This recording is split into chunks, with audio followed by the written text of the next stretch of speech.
താരസംഘടനയായ അമ്മയെ ഇനി പെൺമക്കൾ നയിക്കും. ശ്വേതാ മേനോനാണ് അമ്മയുടെ പ്രസിഡന്റ്. കുക്കു പരമേശ്വരൻ ജനറൽ സെക്രട്ടറിയായും തിരഞ്ഞെടുക്കപ്പെട്ടു. ഉണ്ണി ശിവപാൽ ട്രഷറർ സ്ഥാനത്തേക്കുള്ള തിരഞ്ഞെടുപ്പിൽ ജയിച്ചു. ചരിത്രത്തിൽ ആദ്യമായാണ് ഒരു വനിതാ അമ്മ സംഘടനയുടെ പ്രസിഡന്റാകുന്നത്. വിവാദങ്ങളും ആരോപണ പ്രത്യാരോപണങ്ങളും സജീവമായ തിരഞ്ഞെടുപ്പിൽ ദേവനെ പരാജയപ്പെടുത്തിയാണ് ശ്വേതാ മേനോൻ വിജയം നേടിയത്. കുക്കു പരമേശ്വരൻ അമ്മയുടെ ജനറൽ സെക്രട്ടറി. രാവിലെ 10 മുതൽ ഉച്ചയ്ക്ക് 1 മണിവരെ കൊച്ചി മാരിയറ്റ് ഹോട്ടലിലാണ് തിരഞ്ഞെടുപ്പ് നടന്നത്. 233 വനിതാ അംഗങ്ങൾ ഉൾപ്പെടെ സംഘടനയിലെ 507 അംഗങ്ങൾക്കാണ് വോട്ടവകാശമുള്ളത്. ചെന്നൈയിലായതിനാൽ മമ്മൂട്ടി വോട്ട് ചെയ്യാൻ എത്തില്ലെന്നാണ് വിവരം. മോഹൻലാൽ, സുരേഷ് ഗോപി എന്നിവർ അടക്കമുള്ള പ്രമുഖർ വോട്ട് ചെയ്തു. പോളിംഗ് ശതമാനത്തിൽ വലിയ ഇടിവ് സംഭവിച്ചിട്ടുണ്ട് ഇത്തവണ. 357 പേരാണ് കഴിഞ്ഞ തവണ വോട്ട് ചെയ്തത്. 70% കഴിഞ്ഞ തവണത്തെ പോളിംഗ്. ഇക്കുറി കടുത്ത മത്സരം നടന്നിട്ടും 12% ഇടിവോടെ 298 പേരാണ് വോട്ട് ചെയ്തത്. 58% ഇത്തവണത്തെ പോളിംഗ്. വാശിയേറിയ പോരാട്ടത്തിനാണ് ഇക്കുറി താരസംഘടനയായ അമ്മ സാക്ഷ്യം വഹിച്ചത്. ഹേമ കമ്മിറ്റി റിപ്പോർട്ടും തുടർന്നുള്ള വിവാദങ്ങൾക്കും സംഘടനയിലെ പൊട്ടിത്തെറികൾക്കും അതിനു പിന്നാലെ പ്രസിഡന്റ് മോഹൻലാലിന്റെ രാജിക്കും ശേഷം വന്ന തിരഞ്ഞെടുപ്പിൽ നിന്നും യുവതാരങ്ങൾ വോട്ട് ചെയ്യാതെ വിട്ടുനിന്നത് ചർച്ചയായിട്ടുണ്ട്. ദേവനും ശ്വേതാ മേനോനുമാണ് അമ്മയുടെ പ്രസിഡന്റ് സ്ഥാനത്തേക്ക് മത്സരിച്ചത്. രവീന്ദ്രൻ, കുക്കു പരമേശ്വരൻ എന്നിവർ ജനറൽ സെക്രട്ടറി സ്ഥാനത്തേക്കും മത്സരിച്ചിരുന്നു. വൈസ് പ്രസിഡന്റ് സ്ഥാനത്തേക്ക് ജയൻ ചേർത്തല, ലക്ഷ്മി പ്രിയ, നാസർ ലത്തീഫ് എന്നിവരാണ് മത്സരിച്ചത്. ട്രഷറർ സ്ഥാനത്തേക്ക് ഉണ്ണി ശിവപാലും അനൂപ് ചന്ദ്രനും ഏറ്റുമുട്ടി. സ്ത്രീകൾക്ക് 4 സീറ്റ് സംവരണമുള്ള എക്സിക്യൂട്ടീവിൽ അഞ്ജലി നായർ, ആശ അരവിന്ദ്, നീന കുറുപ്പ്, സജിത ബേട്ടി, സരയു മോഹൻ എന്നിവരാണ് മത്സരിച്ചത്. ജോയിന്റ് സെക്രട്ടറി സ്ഥാനത്തേക്ക് അൻസിബ ഹസൻ എതിരില്ലാതെ തിരഞ്ഞെടുക്കപ്പെട്ടിരുന്നു. ഈ സ്ഥാനത്തേക്ക് നേരത്തെ 13 പേർ പത്രിക സമർപ്പിച്ചിരുന്നു. എന്നാൽ അൻസിബയൊഴികെ മറ്റു 12 പേരും പത്രിക പിൻവലിക്കുകയായിരുന്നു. മറ്റു പ്രധാന സ്ഥാനങ്ങളിലേക്കാണ് തിരഞ്ഞെടുപ്പ് നടന്നത്. 11 അംഗ എക്സിക്യൂട്ടീവ് കമ്മിറ്റിയിലേക്ക് 13 പേരാണ് മത്സരിച്ചിരുന്നത്.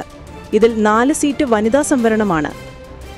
7 ജനറൽ സീറ്റുകളും കൈലാഷ്, സിജോയ് വർഗീസ്, റോണി ഡേവിഡ്, ടിനി ടോം, സന്തോഷ് കീഴറ്റൂർ, വിനു മോഹൻ, നന്ദു പൊതുവാൾ, ജോയ് മാത്യു, നീന കുറുപ്പ്, ആശ അരവിന്ദ്, അഞ്ജലി നായർ എന്നിവരാണ് എക്സിക്യൂട്ടീവ് കമ്മിറ്റിയിലേക്ക് മത്സരിച്ചിരുന്നത്. സംഘടനയിലെ അംഗങ്ങളുടെ അഭിപ്രായമനുസരിച്ച് പുതിയ കമ്മിറ്റി വരുമെന്നും അത് നല്ല രീതിയിൽ സംഘടനയെ മുന്നോട്ട് കൊണ്ടുപോകുമെന്നുമാണ് വോട്ട് രേഖപ്പെടുത്തിയ ശേഷം മോഹൻലാൽ പറഞ്ഞത്. സംഘടനയിൽ നിന്നും ആരും വിട്ടൊന്നും പോയിട്ടില്ലെന്നും എല്ലാവരും ഇതിലുണ്ടെന്നും വോട്ട് രേഖപ്പെടുത്തിയ ശേഷം മോഹൻലാൽ മാധ്യമങ്ങളോട് പ്രതികരിച്ചു. ആരും വിട്ടുപോയിട്ടില്ല, എല്ലാവരും ഇതിലുണ്ട്. എല്ലാവരും കൂടെ ചേർന്ന് ഏറ്റവും നല്ല ഭരണം കാഴ്ചവെക്കുമെന്നാണ് പ്രതീക്ഷ, മോഹൻലാൽ പ്രതികരിച്ചു. നിർമ്മാതാവും നടനുമായ ആന്റണി പെരുമ്പാവൂരും മോഹൻലാലിന്റെ കൂടെയുണ്ടായിരുന്നു. കൊച്ചി ലുലു മാരിയറ്റ് ഹോട്ടലിൽ രാവിലെ 10 മണി മുതലാണ് വോട്ടിംഗ് ആരംഭിച്ചത്. ഹേമ കമ്മിറ്റി റിപ്പോർട്ടിനെ തുടർന്നുണ്ടായ വിവാദങ്ങളോടെയാണ് മോഹൻലാൽ അമ്മയുടെ പ്രസിഡന്റ് സ്ഥാനം ഒഴിഞ്ഞത്.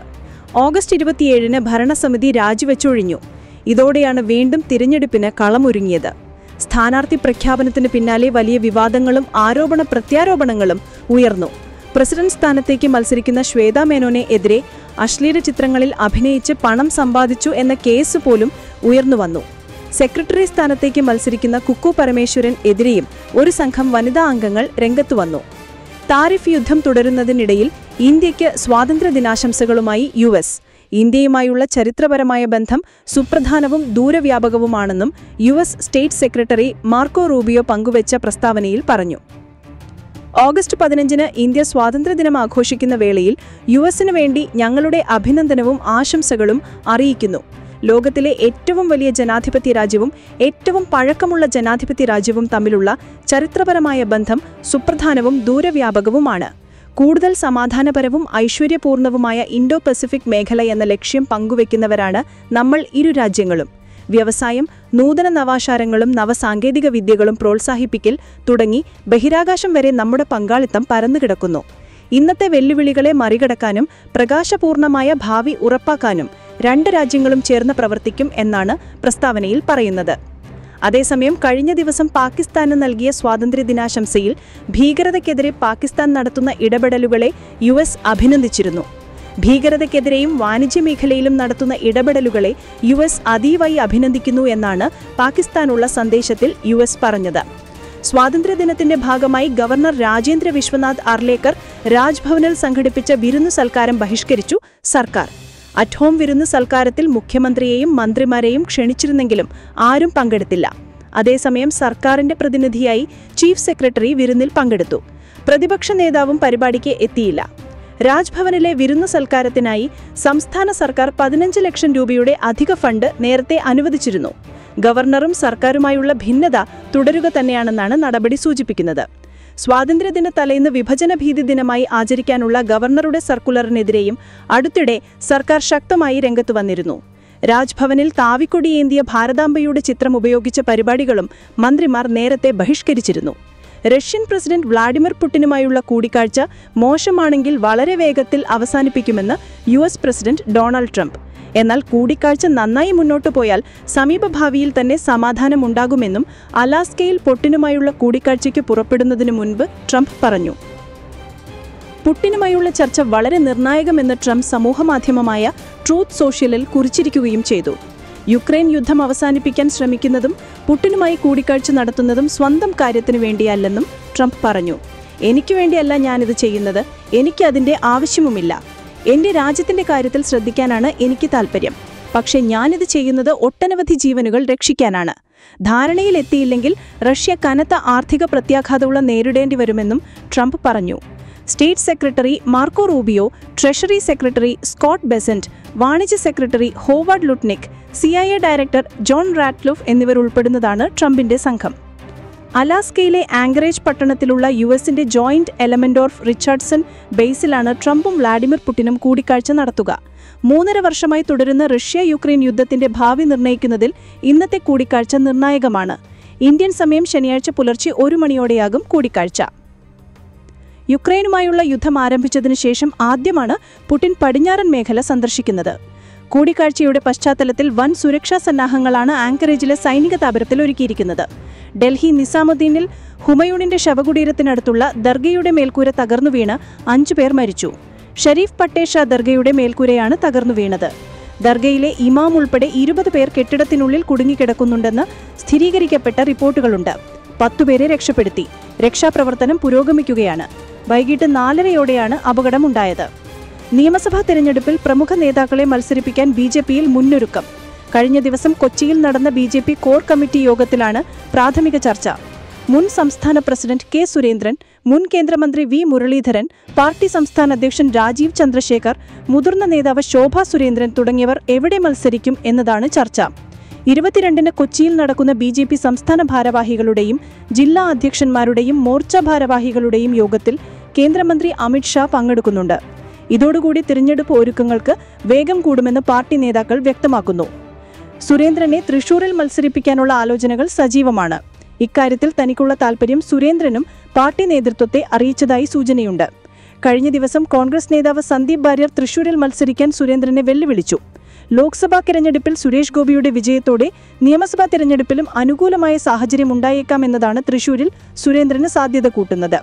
തൃശൂരിൽ അല്ലെങ്കിൽ വർക്കലയിൽ സുരേന്ദ്രനെ മത്സരിപ്പിക്കാനും ആലോചനയുണ്ട്. O. രാജഗോപാലിലൂടെ BJP നിയമസഭയിൽ ആദ്യമായി അക്കൗണ്ട് തുറന്ന നേമത്ത് രാജീവ് ചന്ദ്രശേഖരെ തന്നെ മത്സരിപ്പിക്കാനാണ് ആലോചനകൾ. കഴിഞ്ഞ തവണ മത്സരിച്ച് കുമ്മനം രാജശേഖർ V. ശിവൻകുട്ടിയോട് പരാജയപ്പെട്ടു. UDF സ്ഥാനാർത്ഥി K. മുരളീധരൻ ഇവിടെ 3ാമതായി. നേമത്ത് പാർട്ടിക്ക് സാധ്യതകളുണ്ടെന്ന വിലയിരുത്തലിലാണ് ഇവിടെ സംസ്ഥാന അധ്യക്ഷൻ മത്സരിക്കട്ടെ എന്ന ആലോചന. കഴക്കൂട്ടത്ത് തന്നെ V. മുരളീധരനെ വീണ്ടും നിർത്താനും ആലോചനയുണ്ട്. മുരളീധരൻ മണ്ഡലം മാറിയാൽ രാജീവ് ചന്ദ്രശേഖരന്റെ വിശ്വസ്തനും കൂടിയായ പാർട്ടി ജനറൽ സെക്രട്ടറി S. സുരേഷിനെ ഇവിടെ മത്സരിപ്പിച്ചേക്കാമെന്നാണ് വിവരം. കഴിഞ്ഞ ലോക്സഭാ തിരഞ്ഞെടുപ്പിൽ BJP മുന്നിൽ വന്ന പുതുക്കാട് മണ്ഡലത്തിൽ ശോഭാ സുരേന്ദ്രനെ മത്സരിപ്പിക്കാനും ആലോചനയുണ്ട്. ഇവിടെയല്ലെങ്കിൽ കായംകുളം, ചാത്തന്നൂർ തുടങ്ങിയ മണ്ഡലങ്ങളിലും ശോഭയുടെ പേര് ചർച്ചയിലുണ്ട്. തൃശൂർ മുൻ ജില്ലാ പ്രസിഡന്റ് K. അനീഷ് കുമാറിനെ മണലൂരിൽ മത്സരിപ്പിക്കാൻ ആലോചിക്കുന്നു. ആറന്മുള കുമ്മനം രാജശേഖർ, കാട്ടാക്കട P. കൃഷ്ണദാസ്, ഇരിങ്ങാലക്കുടയിൽ ജേക്കബ് തോമസ് തുടങ്ങിയവരുടെ പേരുകളും പരിഗണനയിലുണ്ട്. സംസ്ഥാന ജനറൽ സെക്രട്ടറി അനൂപ് ആന്റണി തിരുവല്ലയിലും വൈസ് പ്രസിഡന്റായ ഷോൺ ജോർജിനെ പാലയിലോ പൂഞ്ഞാറിലോ മത്സരിപ്പിക്കാനും ആലോചനയുണ്ട്. ന്യൂനപക്ഷ മോർച്ച നേതാക്കളായി ജിജി ജോസഫിനെ എറണാകുളത്തും നോബൽ മാത്യുവിനെ കാഞ്ഞിരപ്പള്ളിയിലും മത്സരിപ്പിച്ചേക്കാമെന്നാണ് വിവരം. യുവാക്കൾക്കായി 1 ലക്ഷം കോടിയുടെ പദ്ധതി. GST നിരക്കുകൾ കുറയ്ക്കുമെന്നും പ്രധാനമന്ത്രി. യുവാക്കൾക്കായി 1 ലക്ഷം കോടി രൂപയുടെ പദ്ധതി പ്രഖ്യാപിച്ച് പ്രധാനമന്ത്രി നരേന്ദ്രമോദി. പ്രധാനമന്ത്രി വീക്ഷിത് ഭാരത് റോസ്ഗാർ യോജന എന്നാണ് പുതിയ പദ്ധതിയുടെ പേര്. ഈ പദ്ധതി അനുസരിച്ച് സ്വകാര്യ മേഖലയിൽ ആദ്യമായി ജോലിയിൽ പ്രവേശിക്കുന്ന യുവാക്കൾക്ക് സർക്കാരിൽ നിന്ന് 15,000 രൂപ ലഭിക്കും. കൂടുതൽ തൊഴിലവസരങ്ങൾ നൽകുന്ന കമ്പനികളെ പ്രോത്സാഹിപ്പിക്കും. ഈ പദ്ധതിയിലൂടെ ഏകദേശം 3.5 കോടി പുതിയ തൊഴിലവസരങ്ങൾ സൃഷ്ടിക്കും. ദൈനംദിന ആവശ്യത്തിനുപയോഗിക്കുന്ന വസ്തുക്കളുടെ GST കുറയ്ക്കുമെന്നും പ്രധാനമന്ത്രി പറഞ്ഞു. അടുത്ത ദീപാവലിയോടെ GST പരിഷ്കരിക്കുമെന്നും വില കുറയുന്നതോടെ സാധാരണക്കാർക്ക് അത് വലിയ ആശ്വാസമാകുമെന്നും മോദി പറഞ്ഞു. സ്വാതന്ത്ര്യദിനാഘോഷത്തിന്റെ ഭാഗമായി ചെങ്കോട്ടയിൽ ദേശീയ പതാക ഉയർത്തിയ ശേഷം രാജ്യത്തെ അഭിസംബോധന ചെയ്ത് സംസാരിക്കവെയാണ് പ്രധാനമന്ത്രി ഇക്കാര്യങ്ങൾ പറഞ്ഞത്. സ്വന്തം കരുത്തിലും കഴിവിലും വിശ്വസിക്കുകയാണ് ആത്മനിർഭരതയ്ക്കുള്ള വഴിയെന്നും ഡോളറിനെയും പൗണ്ടിനെയും ആശ്രയിക്കേണ്ടതില്ലെന്നും മോദി പറഞ്ഞു. US തീരുവയെ പരോക്ഷമായി സൂചിപ്പിച്ചായിരുന്നു പ്രധാനമന്ത്രിയുടെ വാക്കുകൾ. രാജ്യത്തിന്റെ ആത്മനിർഭരത ഓപ്പറേഷൻ സിന്ദൂരിൽ കണ്ടു. ശത്രുവിനെ തകർത്തത് രാജ്യത്തിന്റെ സ്വന്തം ആയുധങ്ങൾ ഉപയോഗിച്ചാണ്. സെമികണ്ടക്ടർ രംഗത്ത് വളരാനുള്ള ശ്രമത്തിലാണ്. ഈ വർഷം അവസാനത്തോടെ മെയ്ഡ് ഇൻ ഇന്ത്യ ചിപ്പുകൾ ഉണ്ടാകും. ഊർജ്ജരംഗത്തും സ്വയം പര്യാപ്തമാവുകയാണ് ഇന്ത്യ. ഹൈഡ്രജൻ എനർജിക്കായി ശതകോടികൾ ചെലവഴിക്കുന്നു. ആണവോർജ്ജരംഗത്തും വലിയ പരിഷ്കാരങ്ങൾ കൊണ്ടുവരുന്നു. 2030 ആവുമ്പോഴേക്കും 50% ക്ലീൻ എനർജി എന്നതാണ് ലക്ഷ്യമെന്നും മോദി പറഞ്ഞു. ഇന്ത്യയുടെ ആകാശം സുരക്ഷിതമാക്കാൻ മിഷൻ സുദർശൻ ചക്ര. ഭഗവാൻ ശ്രീകൃഷ്ണന്റെ സുദർശൻ ചക്രത്തിൽ നിന്ന് പ്രചോദനം ഉൾക്കൊണ്ട് ഇസ്രയേലിന്റെ അയൺ ഡോമിന് സമാനമായ സുദർശൻ ചക്ര മിഷൻ പ്രഖ്യാപിക്കുകയാണ് പ്രധാനമന്ത്രി നരേന്ദ്രമോദി. അടുത്ത 10 വർഷത്തിനുള്ളിൽ, അതായത് 2035ഓടെ രാജ്യത്തിന് വ്യോമ പ്രതിരോധ കവചവും കൃത്യതയാർന്ന പ്രത്യാഘാത ശേഷിയും നൽകുന്നതാകും ഈ പദ്ധതി. ചെങ്കോട്ടയിൽ നടത്തിയ സ്വാതന്ത്ര്യദിന പ്രസംഗത്തിലാണ് പ്രധാനമന്ത്രി ഈ നിർണായക പ്രഖ്യാപനം നടത്തിയത്. ശത്രുവിന്റെ ആക്രമണങ്ങളെ നിർവീര്യമാക്കുക മാത്രമല്ല, അവർക്ക് പല മടങ്ങ് തിരിച്ചടി നൽകുകയും ചെയ്യുന്ന ശക്തമായ ആയുധ സംവിധാനമായിരിക്കും സുദർശൻ ചക്ര മിഷൻ എന്ന് മോദി പറഞ്ഞു. ഇസ്രയേലിന്റെ അയൺ ഡോം പോലെ എല്ലാ വ്യോമാക്രമണ ഭീഷണികളിൽ നിന്നും രാജ്യത്തിന് സംരക്ഷണം നൽകാൻ ഈ മിഷന് കഴിയും. ഓപ്പറേഷൻ സിന്ദൂരിനു ശേഷം പാകിസ്ഥാൻ ഇന്ത്യയിൽ നടത്താൻ ശ്രമിച്ചതിന് സമാനമായ ആക്രമണങ്ങളെ ഭാവിയിൽ പ്രതിരോധിക്കുക എന്നതും സുദർശൻ ചക്ര മിഷന്റെ ലക്ഷ്യമാണ്. ഭഗവാൻ ശ്രീകൃഷ്ണന്റെ സുദർശൻ ചക്രത്തിൽ നിന്ന് പ്രചോദനം ഉൾക്കൊണ്ടുകൊണ്ട് ദേശീയ പ്രാധാന്യമുള്ള കെട്ടിടങ്ങൾ, ആശുപത്രികൾ, ആരാധനാലയങ്ങൾ, മറ്റു തന്ത്രപ്രധാന പ്രദേശങ്ങളെല്ലാം സംരക്ഷിക്കുന്നതിനായി പുതിയ സാങ്കേതിക പ്ലാറ്റ്ഫോമുകൾ രാഷ്ട്ര സുരക്ഷാ കവച് പദ്ധതിക്ക് കീഴിൽ വിന്യസിക്കുമെന്നും പ്രധാനമന്ത്രി വ്യക്തമാക്കി. 10 വർഷത്തിനുള്ളിൽ 2035ഓടെ ഈ ദേശീയ സുരക്ഷാ കവചം വികസിപ്പിക്കാനും ശക്തിപ്പെടുത്താനും ആധുനികവൽക്കരിക്കാനുമാണ് രാജ്യം ലക്ഷ്യമിടുന്നത്. ശത്രുക്കൾക്ക് കൃത്യതയോടെ തിരിച്ചടി നൽകാൻ ഇന്ത്യയെ സജ്ജമാക്കുന്ന ഈ തന്ത്രവിദ്യ രാജ്യത്തിന്റെ പ്രതിരോധശേഷിയിൽ ഒരു പുതിയ അധ്യായം കുറിക്കുമെന്നും മോദി പറയുന്നു. ഇന്ത്യയുടെ 79ാം സ്വാതന്ത്ര്യദിനത്തിൽ ചരിത്രപരമായ 5 പ്രഖ്യാപനങ്ങളാണ് മോദി നടത്തിയത്. പഹൽഗാം ഭീകരാക്രമണത്തിനും പിന്നാലെ നടന്ന ഓപ്പറേഷൻ സിന്ദൂരിനും ശേഷം മോദിയുടെ ആദ്യ സ്വാതന്ത്ര്യദിന പ്രസംഗമായിരുന്നു അത്. 103 മിനിറ്റ് നീണ്ട പ്രസംഗം റെഡ് ഫോർട്ടിൽ നിന്നുള്ള അദ്ദേഹത്തിന്റെ ഏറ്റവും ദൈർഘ്യമേറിയ പ്രസംഗങ്ങളിൽ ഒന്നായി രേഖപ്പെടുത്തി. രാജ്യത്തിന് പുതിയ ദിശാബോധം നൽകുന്ന 5 സുപ്രധാന പദ്ധതികളാണ് മോദി പ്രഖ്യാപിച്ചത്. ഈ ദീപാവലി ഇരട്ടി ദീപാവലിയാക്കുമെന്ന് പ്രഖ്യാപിച്ച് GST പരിഷ്കരണങ്ങളുടെ അടുത്ത ഘട്ടം നടപ്പിലാക്കുമെന്ന് പ്രധാനമന്ത്രി അറിയിച്ചു. കഴിഞ്ഞ 8 വർഷത്തിനിടയിൽ GSTയിൽ വലിയ പരിഷ്കാരങ്ങൾ കൊണ്ടുവന്നുവെന്നും പുതിയ മാറ്റങ്ങൾ രാജ്യത്തുടനീളമുള്ള നികുതിദായകരുടെ ഭാരം കുറയ്ക്കുമെന്നും അദ്ദേഹം ഊന്നി പറഞ്ഞു. ഈ വർഷം അവസാനത്തോടെ ഇന്ത്യയിൽ നിർമ്മിച്ച ആദ്യത്തെ സെമികണ്ടക്ടർ ചിപ്പ് വിപണിയിലെത്തുമെന്ന് മോദി പ്രഖ്യാപിച്ചു. നിലവിൽ 6 സെമികണ്ടക്ടർ യൂണിറ്റുകൾ പ്രവർത്തനത്തിലുണ്ട്. കൂടാതെ 4 പുതിയ യൂണിറ്റുകൾക്ക് കൂടി കേന്ദ്ര സർക്കാർ അനുമതി നൽകിയിട്ടുണ്ട്. ഇന്ത്യൻ ജനത ഇന്ത്യയിൽ നിർമ്മിച്ച ചിപ്പുകൾ ഈ വർഷം അവസാനത്തോടെ വിപണിയിലെത്തുമെന്ന് അദ്ദേഹം പറഞ്ഞു. രാജ്യത്തെ യുവജനങ്ങൾക്കു വേണ്ടി 1 ലക്ഷം കോടി രൂപയുടെ മെഗാ പദ്ധതി പ്രഖ്യാപിച്ചു. പ്രധാനമന്ത്രി വികസിത് ഭാരത് റോസ്ഗാർ യോജന എന്ന പേരിൽ ഈ പദ്ധതി ഇന്നു മുതൽ നടപ്പിലാക്കും. ആദ്യ ജോലിക്ക് സാമ്പത്തിക സഹായം. പദ്ധതി പ്രകാരം സ്വകാര്യ മേഖലയിൽ ആദ്യമായി ജോലി നേടുന്ന യുവതീ-യുവാക്കൾക്ക് സർക്കാരിൽ നിന്ന് 15,000 രൂപ ധനസഹായം ലഭിക്കും. കൂടുതൽ തൊഴിലവസരങ്ങൾ നൽകുന്ന കമ്പനികളെ പ്രോത്സാഹിപ്പിക്കും. ഇതിനൊപ്പമാണ് സുദർശൻ ചക്ര മിഷനും പ്രഖ്യാപിക്കുന്നത്. ശത്രുരാജ്യങ്ങളുടെ ഏത് നീക്കങ്ങളെയും തകർത്തെറിയാൻ ശേഷിയുള്ള കരുത്തുറ്റ ആയുധ സംവിധാനം വികസിപ്പിക്കാൻ ലക്ഷ്യമിട്ടുള്ള മിഷൻ സുദർശൻ ചക്ര പദ്ധതിക്കാണ് ഇന്ത്യ തുടക്കം കുറിച്ചത്. രാജ്യത്തിന്റെ സുരക്ഷാ കവചം കൂടുതൽ ശക്തിപ്പെടുത്തുന്നതിനുള്ള ഈ സുപ്രധാന നീക്കം ദേശീയ സുരക്ഷാ രംഗത്ത് പുതിയ അധ്യായം കുറിക്കും. ശത്രുക്കളുടെ ഏത് വെല്ലുവിളിയും നേരിടാൻ പര്യാപ്തമായ അതിനൂതന സാങ്കേതിക വിദ്യയിൽ അധിഷ്ഠിതമായ ഒരു പ്രതിരോധ വലയം തീർക്കുകയാണ് സുദർശൻ ചക്രയുടെ പ്രഥമ ലക്ഷ്യം. ഇത് കേവലം ഒരു ആയുധ സംവിധാനമല്ല, മറിച്ച് രാജ്യത്തിന്റെ ആത്മാഭിമാനം സംരക്ഷിക്കാനുള്ള ഉറച്ച പ്രതിജ്ഞ കൂടിയാണ്.